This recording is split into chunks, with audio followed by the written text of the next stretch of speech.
Tekaping Prawandawa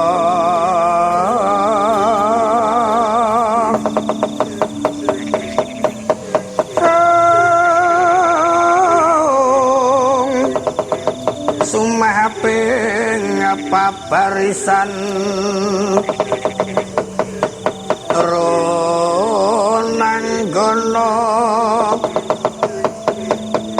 Runanggana gawe gelar sira wang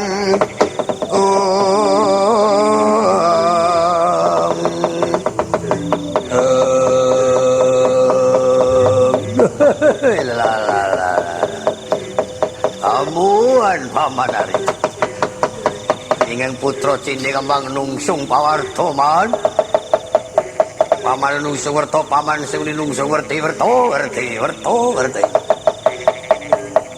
nungsung pawarta kang putra pun jaya jatra kula kang putra Kartomanungsung kula nderek nungsung werta man aku nek ngrasakake anak-anakku Kurawa kaya werna-werna nek ngono kuwi carane sing lemu-lemu sing kuru-kuru kok do nggugu karepe dhewe.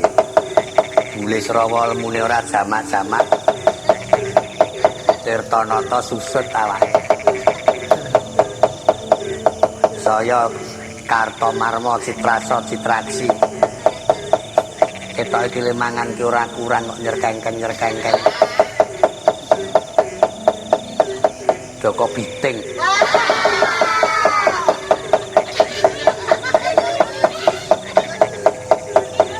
Kae si Citraksi kae sing ngengetke mripate nginceng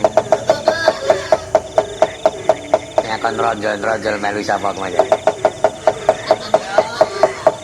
kula niki le matur kalian Kakak Mbok Banawati pun wingi ajeng derek Pan reka-reka wae conto ki Durmagati suwe ora tau teko bareng teko malik grembyang lintingan nudute.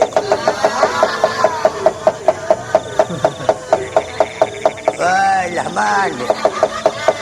Wong urip ki sak tekan ora sang ngoyo yo. Lah ana loko klinting ya doyan. Syukur ana sing ngenai loko lah. Sing kula arep niku niku Mas. Lah iya. Lha niki lak wong demenake. Sampeyan preso piyambak, kula mboten suwal pinten-pinten dinten nak jalan kula lho. Ora didelok, Man. Sila kula lak pucet. Kok sing pucet kok nggon sirah. Anak lumrah ki ya rai kok sirah sing pucet. Mula kula tembuti biak nggawa kudung. Oh iya. Ngesake nganti brengos sirah kok bernyukur. Sing payah niku kula, Man. Ya ngene. Bareng kalih Kakang Kartomarmo. Kali seneng-seneng rokok tukoke. Mangan nggih dipakani. Ane kok nyurang-nyurung. Pedhot napas kula. Kapok ora kowe. Lah genak kae slae iki ora ono. Demen payah kowe kepenak aku nih. Iki mikirke kahanan. Ora kok mikirke nggonmu nyurang-nyurung pit. Padha ora ngrasakake. Kula niki jajane menang niki wonten sing kula pikir, Mas. Oh. Sing kula pikirke niku janjane nggih pun kali kula niki kaya-kaya pun ngoyak mawon ning sing dadi wong tua kok do ora pangleten. Oh. Amang glayang itu, Mas. Lha nek kena dialani asmara dodo.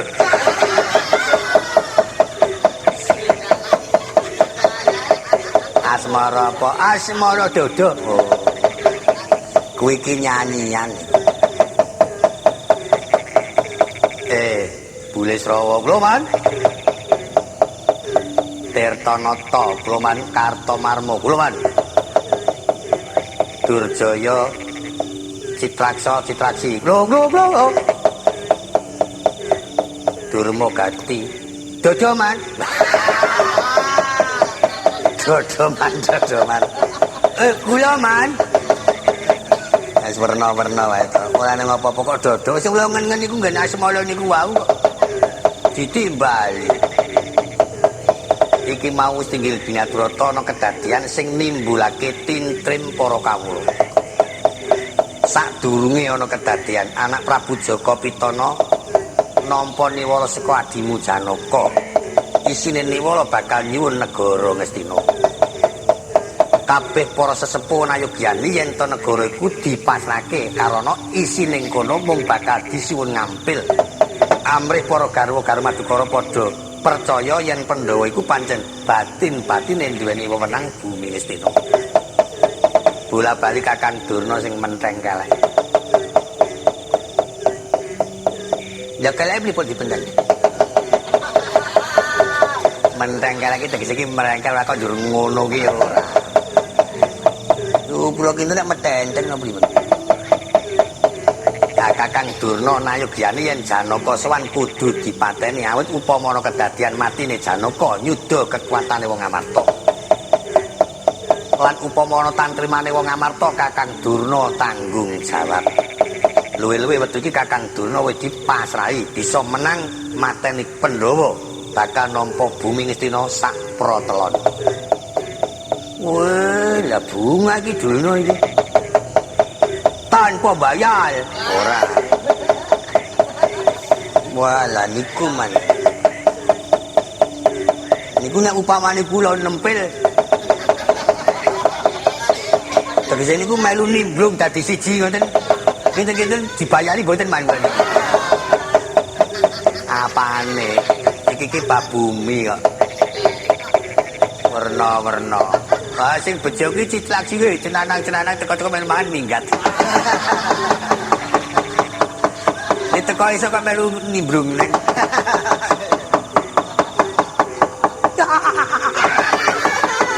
Guyu. Ya ngremung bab elek antemi kok Citra. Beres. Wah. Mah dadi urusan wiyaga. Ana Citraksi kon ngrebab. Banjur Janaka sowan kanthi wewantahan Janaka nyuwun negara. Banjur Angger Prabu Jaka Pitana pasrah marang Kakang Durna, satemah Kakang Durna tanpa nganggo dipenggalih Janaka dipateni. Wah. Niki wau man. Iya wah. Ngopo? Sembodra rono man. Janaka mati sesuk akhir tembe Sembodra mesti dadi gandhahan kula man. Ayo gelem kowe sembadrane ya ora gelem.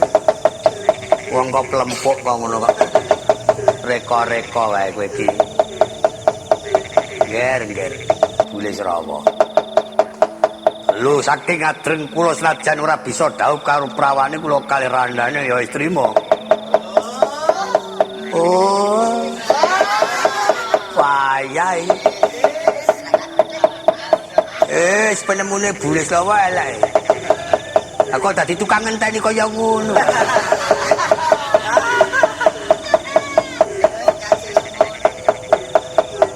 Ya kowe ora perlu melu usul Durmagati iki dudu wewennang. Amarga pancen Bulis Rawiyan karo Sembodra wis suwe nggone ngancam gandrung-gandrung kapirangu. Lah, lha ngoten, Mas. Ala padha kali kula. Mula kula niki mang pikirke. Lah kula gandrung-gandrung kapirangu niki, Mas. Kali Sembodra Kidul. Sembodra Kidul iki. Wong nek ora kalap. Lah kula niki satu bebuyuten ambakno tata lair ape ning bathing kula niki janjane sani bebuyuten kok. Karo sapa? Kan niku lho sing liting.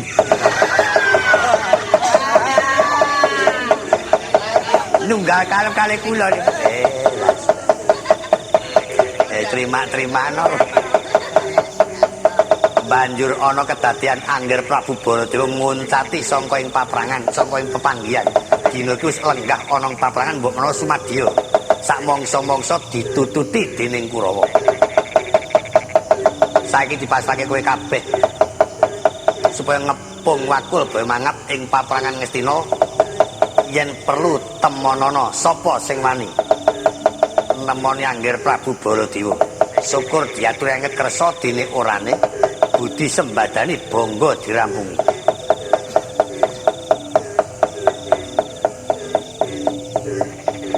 Kok nyenyet. Bocah Kurawa, lho. Kowe wani apa ora nyekel Angger Baladewa? Nek pancen wani do kepungen Angger Baladewa cekelen, ning nek pancen ora wani kowe do mung ora wani. Iki atas ngendikane anak Prabu Jaka Pitana.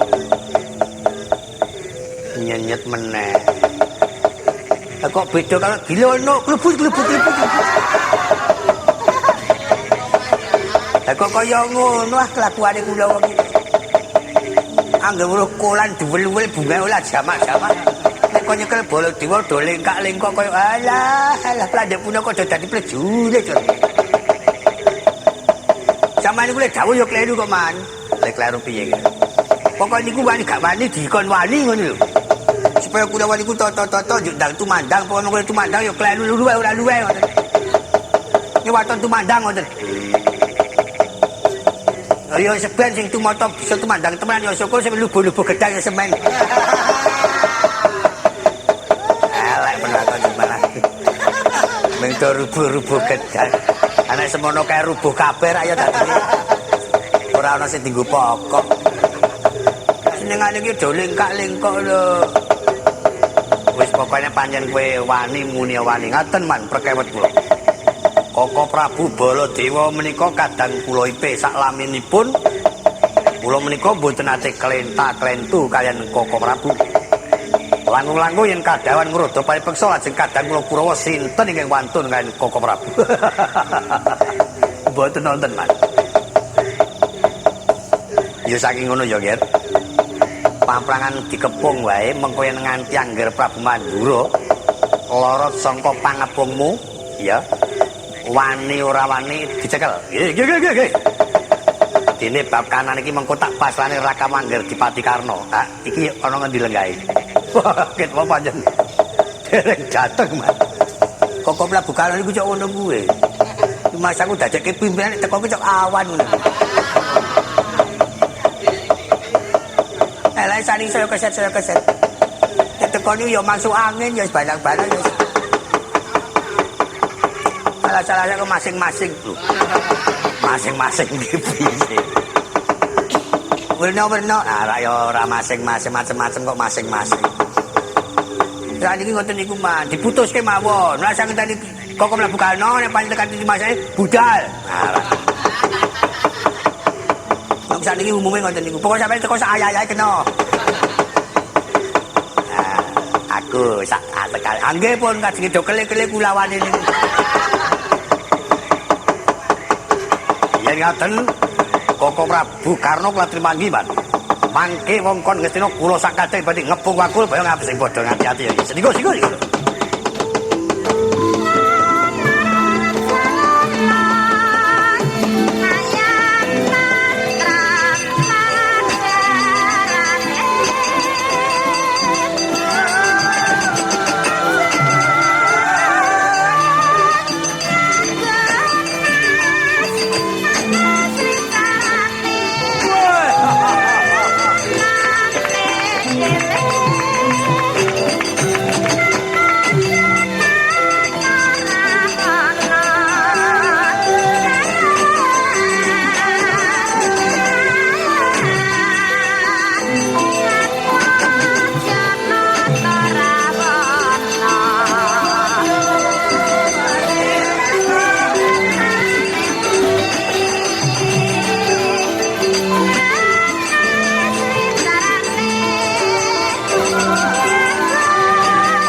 Karnalinganira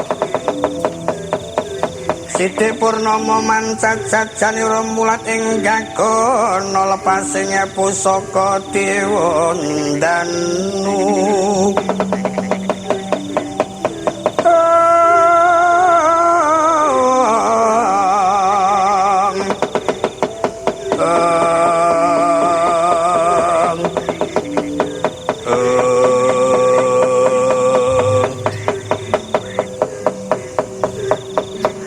Dimas Durta kula Koko Prabu Karno anggonku jumangkah bakal netepi kewajiban swanana kraton Ngastina kaya dene ana kang nyrimpeti lakuku kaya ana kang jigung-jigung sikilku kula piyambak estanipun kaget menapa dukitaning penggalih dene Kang Mas ing awungga ketingal anggenipun tindak mangu-mangu kados wonten ingkang kapenggalih. Pun Kakang mulat swasana Ngastina kok kaya beda teman karo adat. Kananing kraton kaya dene kalimputing ampak-ampak kaya peteng dedet leliweran. Ing pangrasa kaya ana sasmita. Lajeng sasmita kados pundi Kang Mas? Trataban sumelang melang kaya ninggal bocah ana pinggir jurang. Saka pandugaku ing Ngastina ki ana kedadian ingkang bisa diarani nyolowati. Mbok menawa magepuan marang pun Kakang. Katitik sanga sasmita kang kaya mengkene. Sedaya menika dipun paringaken nuwun kalian Jawata mugi-mugi ampun ngantos wonten kedadosan. Gandheng pun Kang Mas menika wonten Ngastina menika tanggal jalpun amrat. Mboten wonten awonipun lajeng kula dherekaken. Daya-daya saged uninga kawontenan ing Ngastina. Mengko lho, sapa iki mlayu-mlayu? Ah, Kyai Karna.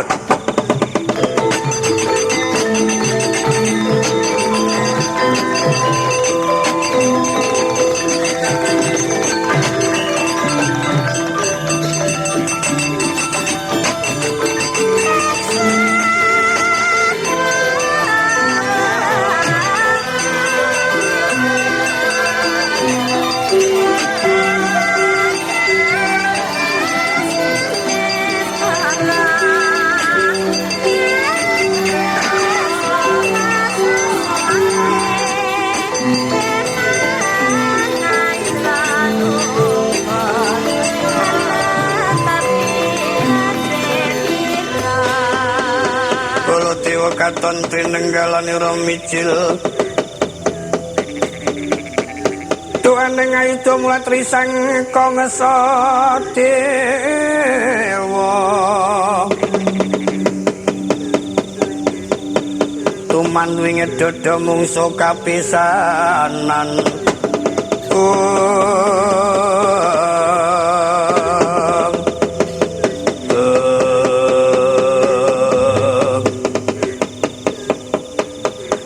ngaturaken sungkem pangabekti kula mugi kunjuk wonten sandhap pepada Koko Prabu. Kyai Karna tak tampa. Senadyan kula ngaturaken pangabekti ya tak trima Durta. Randhat Yai tumuju ing kraton Ngastina. Inggih, nembiki wala kula raosan kan kadang kula Yai Durta.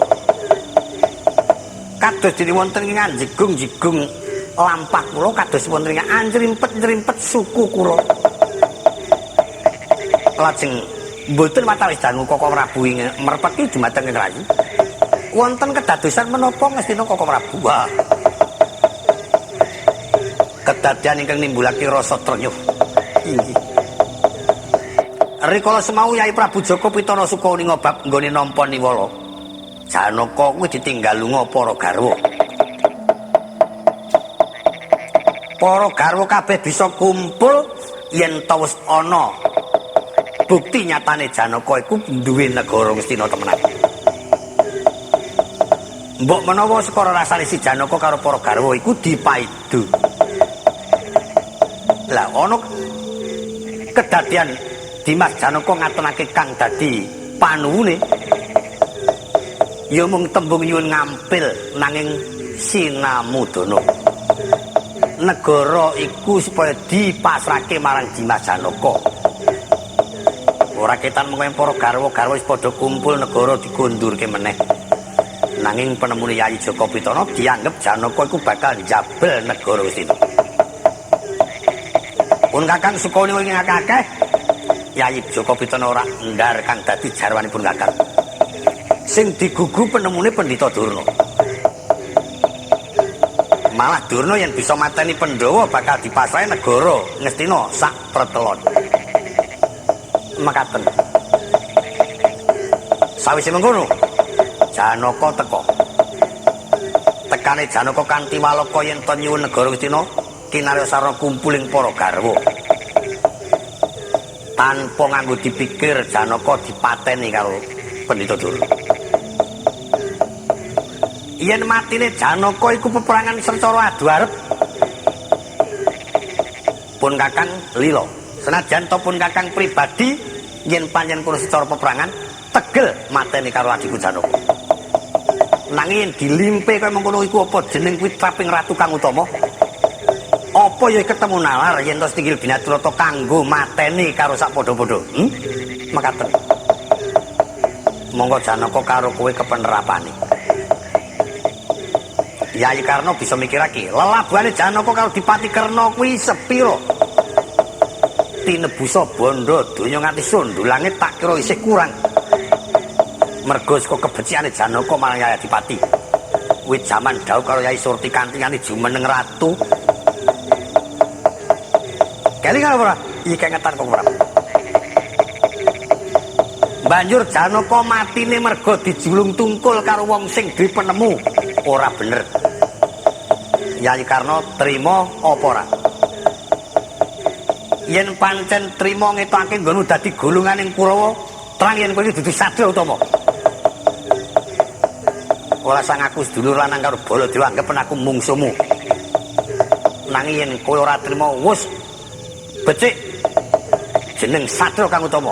Anggonmu ora trima ora mergo saka Janaka limati, mergo kurang trap silane Pendhita Durna. Kaya jarwanipun Kakang tatkala ngarep yen to mati perang pun Kakang tegel mentala nyawang kuwandhane Janaka. Nanging bareng mati dijulung tungkul pun Kakang batin ora trima tumindak Murantata. Sakmenika durung wonten pundi? Tak kira isih ana sak jabane Tinggil Binaturata. Lajeng Koko Prabu badhe rawuh dhateng pundi pun Kakang arep adul ana Ngamarta. Dimas Durta wonten dawuh tata-tata durung dipateni sendika. Kula tripitados dumateng rai kula piye badhe ngendhat gulune Durna.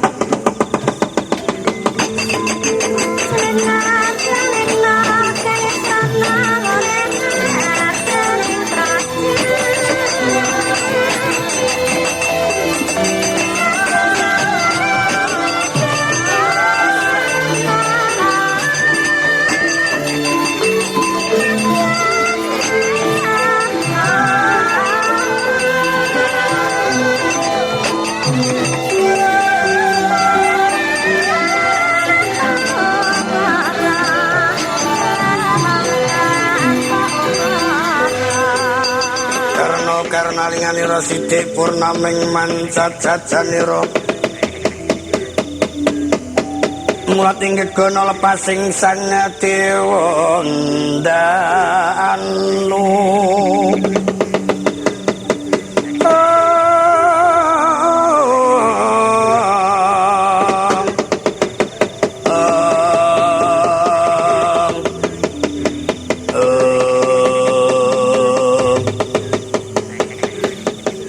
Angger Dipati Karna